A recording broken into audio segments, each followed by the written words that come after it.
మీరు కనుక సెన్సిటివిటీతో బాధపడుతూ ఉంటే ఈ వీడియో మీకోసం. చల్లని వేడి ఇంకా స్వీట్స్ తింటే నా పళ్ళలో జూ అనే సెన్సేషన్ వచ్చేది.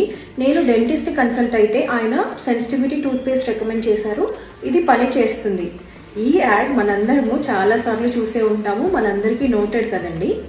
ఎస్, సెన్సిటివిటీ టూత్ పేస్ట్ పని చేస్తుంది, బట్ అందరికీ పని చేస్తుందని కాదు అండ్ లైఫ్ లాంగ్ పని చేస్తుందని కాదండి. సెన్సిటివిటీ టూత్ పేస్ట్ యూజ్ చేస్తే సరిపోతుంది కదా అనేసి సంవత్సరాల తరబడి కేవలం సెన్సిటివిటీ టూత్ పేస్ట్ పైనే డిపెండ్ అవుతూ ఉంటారండి. కొన్ని కేసెస్లో సెన్సిటివిటీ అడ్వాన్స్ అయ్యి పెయిన్ వచ్చే ఛాన్సెస్ ఉంటాయి.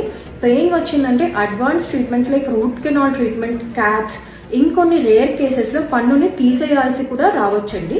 సో ఇవన్నీ అవాయిడ్ చేయడానికి మీ దగ్గరలో ఉన్న డెంటిస్ట్ని కన్సల్ట్ అయ్యి మీకు సెన్సిటివిటీ టూత్ పేస్ట్ సరిపోతుందా, లేదంటే చిన్న చిన్న ట్రీట్మెంట్స్ లేదంటే ఏమైనా టిప్స్ మీకు చెప్తారండి డాక్టర్. సెన్సిటివిటీని ఎలా ప్రివెంట్ చేయాలి, సెన్సిటివిటీ పెయిన్గా కన్వర్ట్ అవ్వకుండా ఎలా చూసుకోవాలి అనేది మాత్రం మీ డెంటిస్టే మీకు చెప్పగలరు.